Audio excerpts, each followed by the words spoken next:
أم حسبت أن أصحاب الكهف والرقيم كانوا من آياتنا عجبا.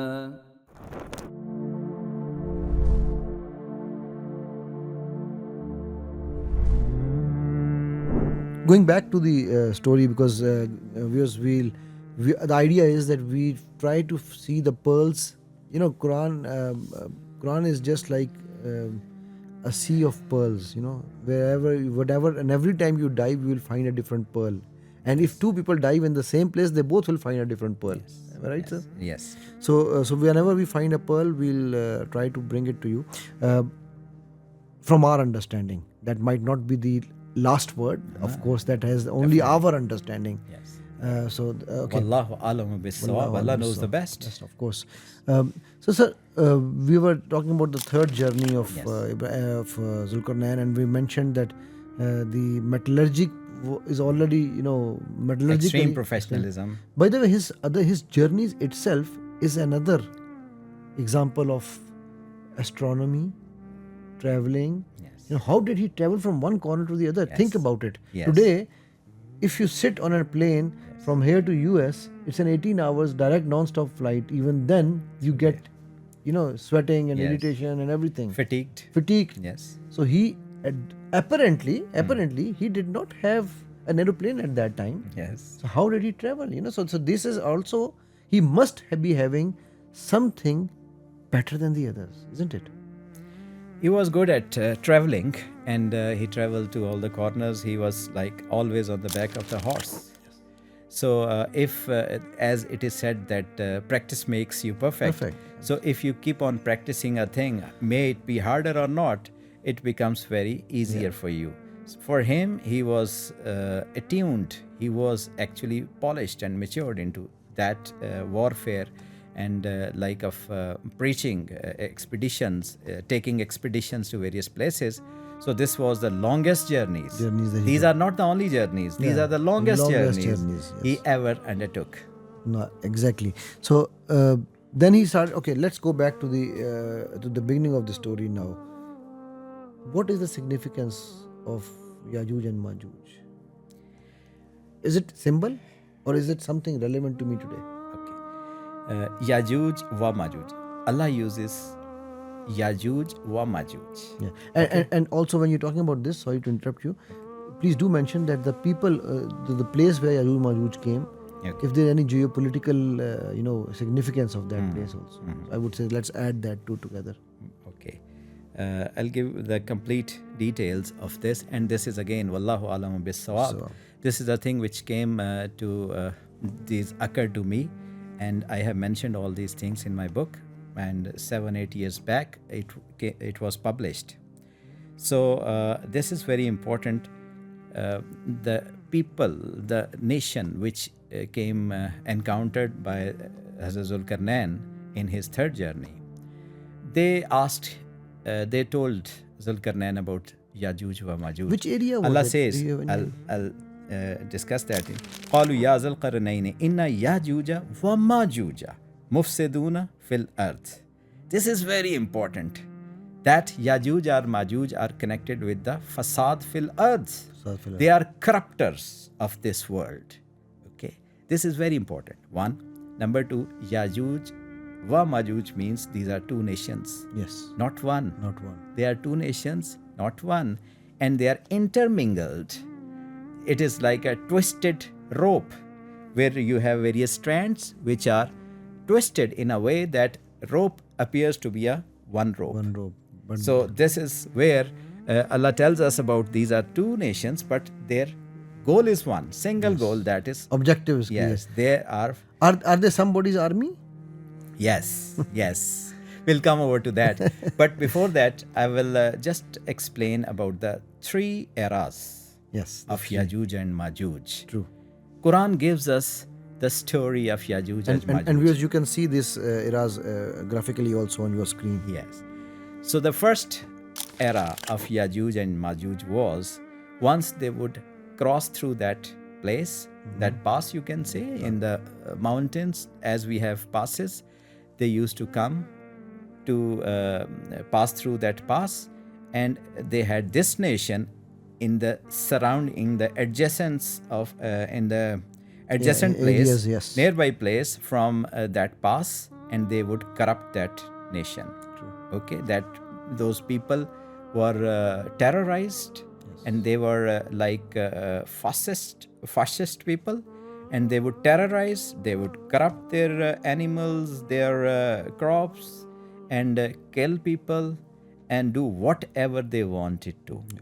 But this era signifies that they would not cross the limits of that nation. Yes. So the geopolitical boundary Yes. was actually defined. It's not undefined. Yes.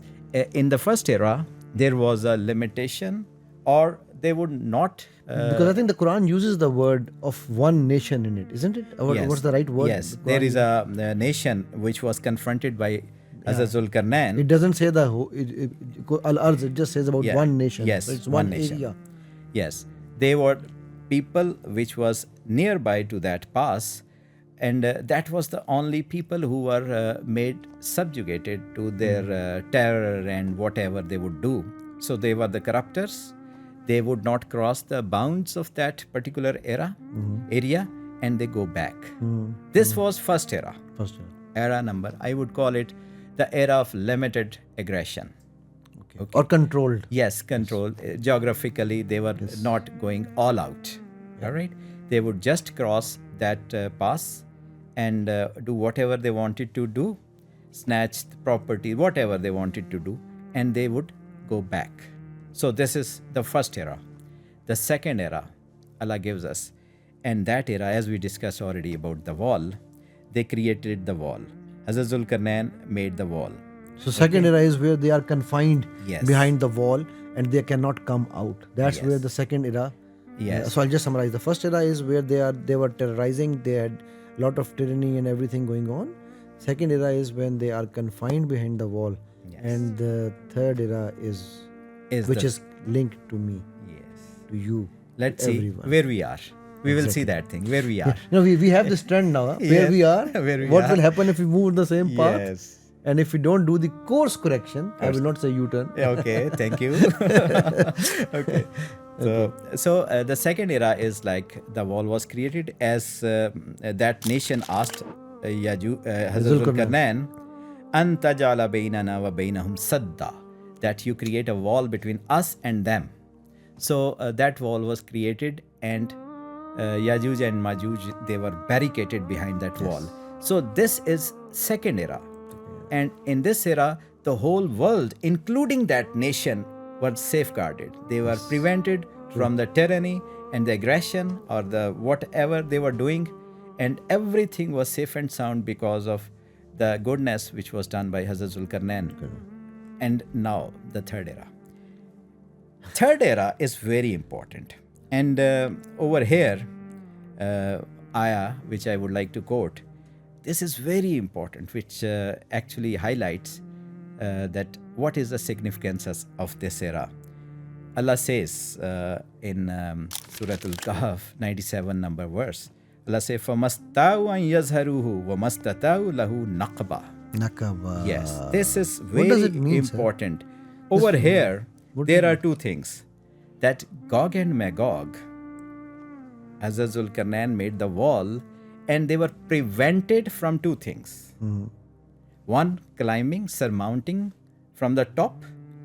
So if Yajuj or Majuj are able to surmount it, climb through the wall, then the value of the you can say invincibility of of the wall. that wall is compromised. Is compromised. It is over. True. And the second thing, Allah says, they are unable to pass over it. This is one thing, and they cannot penetrate. They cannot make hole through the wall.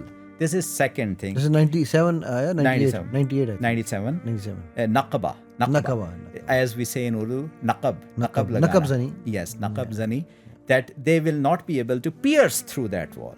If that hole is created or they surmount from the top of the wall, in both cases, the invincibility of that wall is going to get lost.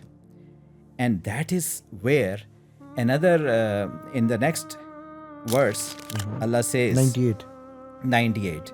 As al-Qarnayn say, قَالَ هَذَا رَحْمَةٌ مِّن رَبِّي. This is the grace of Allah Almighty. Till whatever time He desires, this remains as a barrier for Yajuj and Majuj. And this is, viewers, another important point that you have to understand. He did not say, Zulkarnain, that I did this. Yes. See? Remember that we were talking about the 3 questions when came?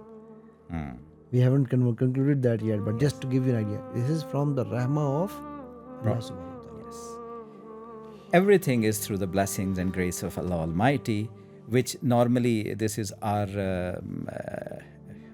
what you can ignorance or whatever, that I claim that this is my knowledge, this is my doings. These are just nothing. I have small little action, small little bit of my intention which was there. Absolutely. As And intention. As I would like to quote Archimedes, he was a scientist, and he said, give me a lever long enough and a place to stand, I can lift the world. With the lever and the fulcrum? Yes. That's what he's referring to. Fulcrum is small little place. You can call that fulcrum as your intention. Yes. Okay? And the lever arm, a long lever arm, that is your doing. Okay? Your action. Your action and intention are like fulcrum. Yes. And true. the And lever is the yes, action that and the gift that you reward yes, that you get. Reward because of Allah Almighty. Sometimes we do small little things and the reward is is much bigger than, yes. 10 times, as we say Alif Lam Mim, that is not 1, Yes. it is 30. 30 Rewards. which we say that 30 rewards. And multiplied by 70 in Ramadan. Yes, and 70 and 700 times is the ultimate. That is, no trade is like this, which we can trade with Allah Almighty. He gives the reward several times. It is like, give us a lever long enough and a place to stand, or a fulcrum, and we can lift the whole world. We can do everything in the present day, the technology which is there around us. We can do, like this podcast, we are telling all these things as we are discussing. It is going to the farthest corners of the world.